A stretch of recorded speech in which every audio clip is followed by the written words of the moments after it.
Hola, bienvenidos a este espacio de filosofía en el Ágora.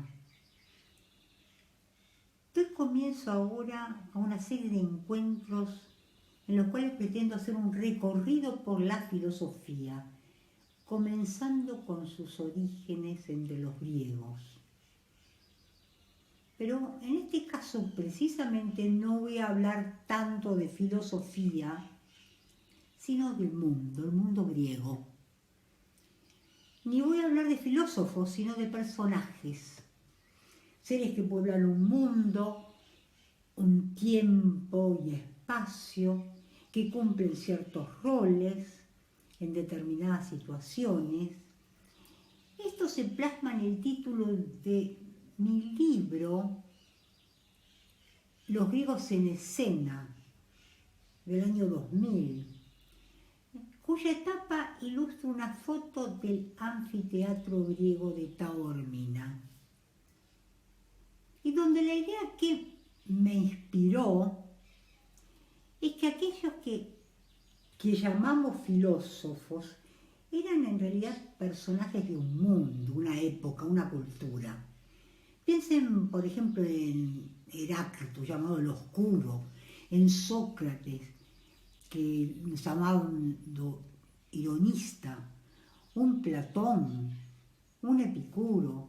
Todos ellos estaban rodeados de un halo de leyenda y sus vidas adornadas con historias de fantasía que en general buscaban vincular su vida a su pensamiento. Mi idea entonces, al hablar de mundo griego y de personaje, era la misma de Heidegger, cuando dice que los griegos estaban en el mundo como en un teatro donde se desarrollaba el drama de la vida. Y además no hablaba de los griegos, sino de lo griego, sin duda con la intención de hacer referencia a un peculiar modo de estar en el mundo. O sea, esta idea heideggeriana de que el Dasein es un ser en el mundo y que tiene también un modo particular de estar en él. Entonces, en tanto los ponemos en escena y narramos acerca de ellos, se produce una encarnadura, una relación muy estrecha entre filosofía y literatura.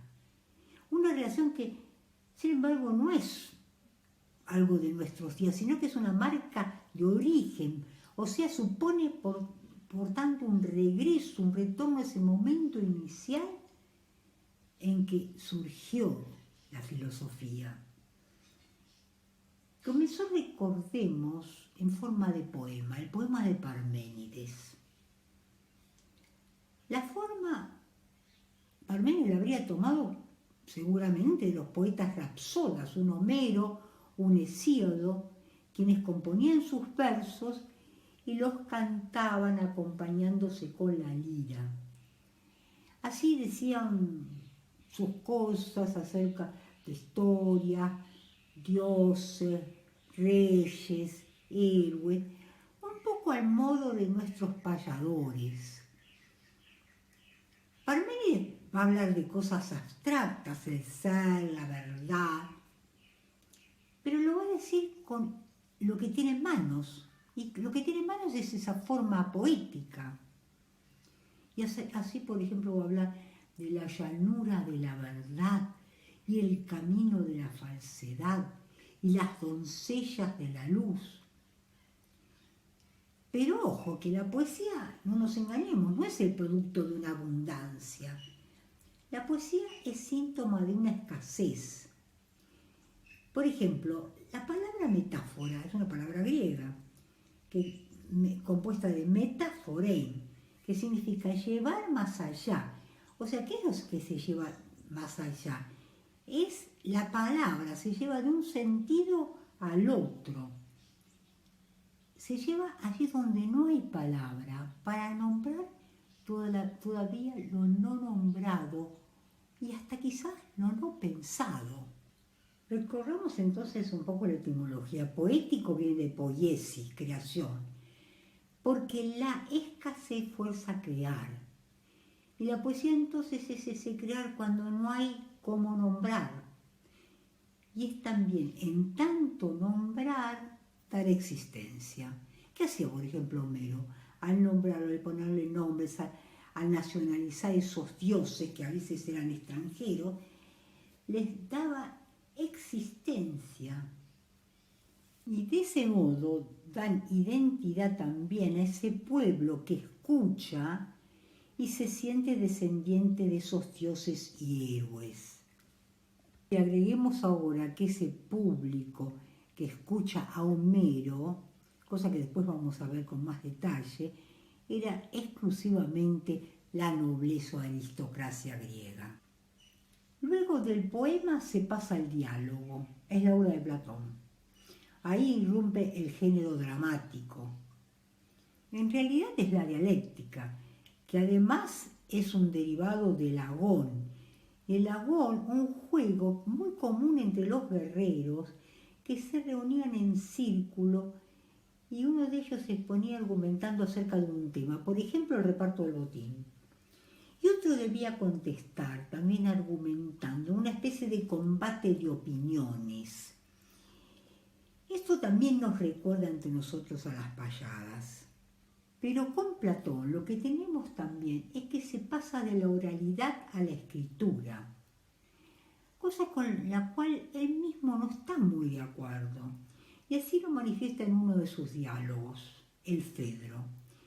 Allí cuenta un mito en el que el dios Zeus lleva de regalo al rey de Egipto, Thamus, entre otras artes, la escritura, y les pone en cada caso las ventajas de aquellos dones.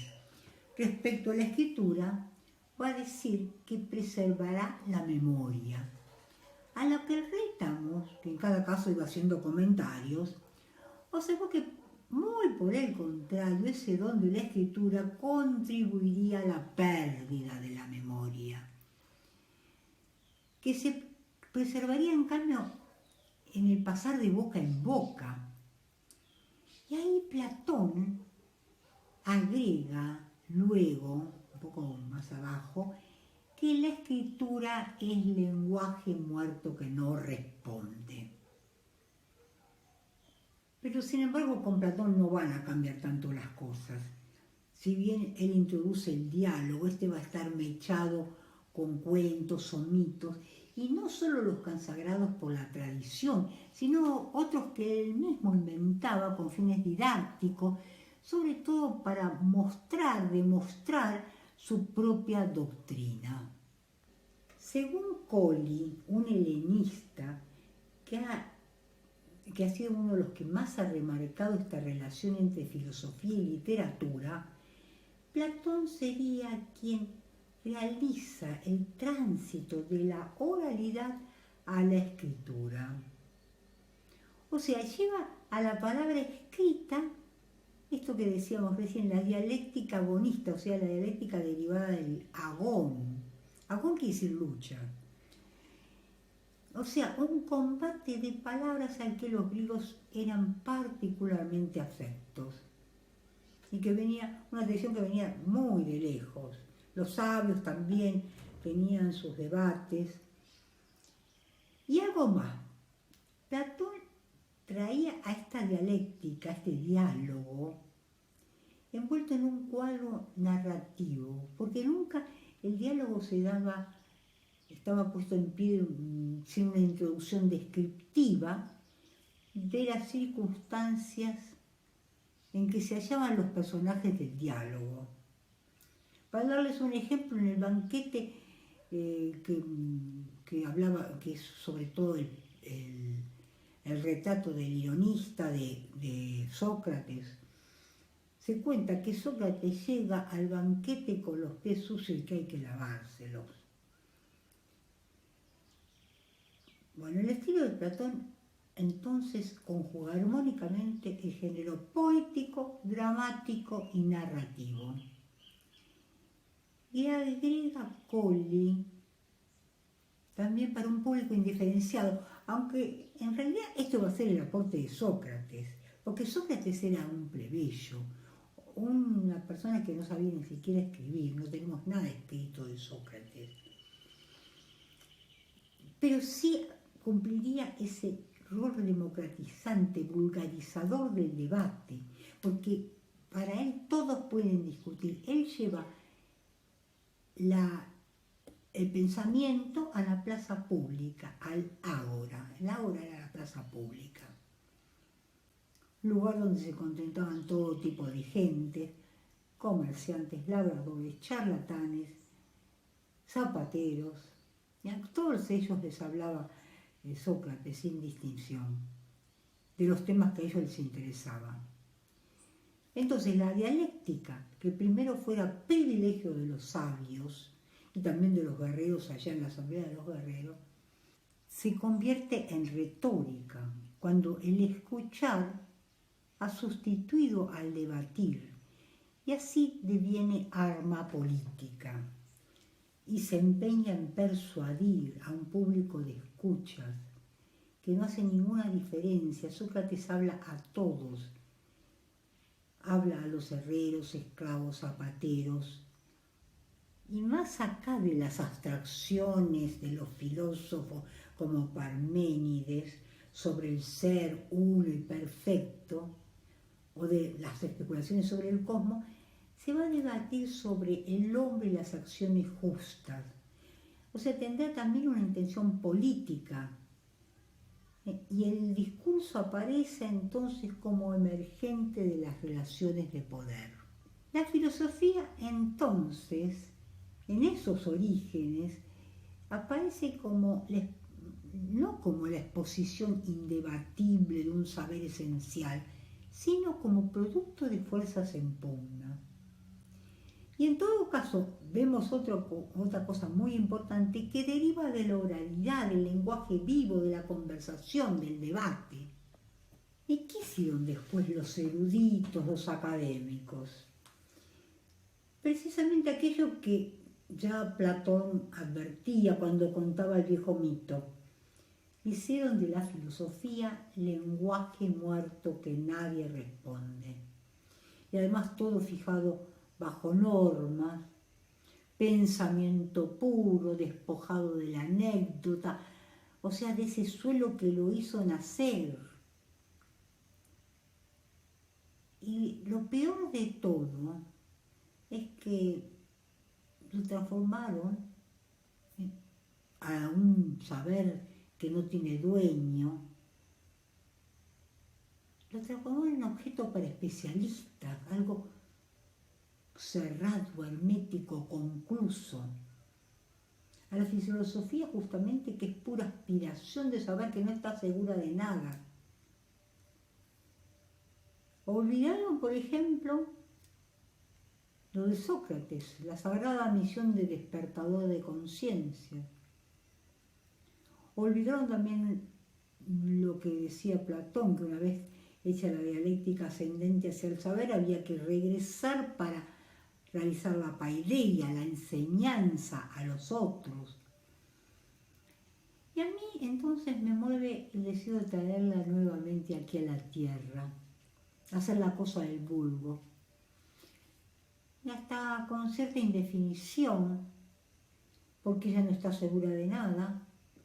No se trata, por cierto, de ciencia, sino de pensamiento. Un pensar las cosas como pura aspiración, que no se apoya en ninguna certeza. Me recuerda esto la idea heideggeriana también, de cuando ella habla del pensar, que es algo diferente de la ciencia, que la ciencia no piensa, sino el pensar es como ese pensar que se expresa en ese decir, yo pienso en Pedro, es decir, yo pienso en Pedro, yo no pienso nada seguro de Pedro, yo pienso en Pedro. Me mueve también el deseo de contar la filosofía como un relato, como una simple conversación, sin ningún rebusque académico, quizá hasta como un discurso de sobremesa. Por eso se trata aquí de narrar, no de escribir un sistema de pensamiento, sino contar quiénes fueron aquellos que pensaban y cómo hacían de su vida pensamiento o de su pensamiento vida, y a veces rodeadas de leyendas. Y para ello elijo la sencillez. El tema es ir hacia lo simple, que es el camino más laborioso, decía un filósofo muy apreciado por mí. Kierkegaard decía, ir hacia lo simple, que es el camino de retorno. Entonces, bueno, lo que me interesa también, a ver si es posible hacer ese regreso hacia la oralidad. El camino opuesto de Platón, que pasó de la oralidad a la escritura. Ahora regresar a esa vitalidad del logos oral, al estilo coloquial, que baja lo alto y eleva lo bajo. Porque al fin, la filosofía, ¿qué es? Es ese preguntar preguntas que todos hacen sobre el origen de las cosas, cómo se creó el mundo, cómo debemos vivir, cómo podemos conocer, qué podemos esperar, y tantas otras que nos han desvelado desde los orígenes de los tiempos. Bueno, esto es todo para esta presentación. Aquí abajo les voy a dejar el primer tema, que es sobre el origen de la filosofía, y vamos a tener estos encuentros todos los viernes a partir de ahora.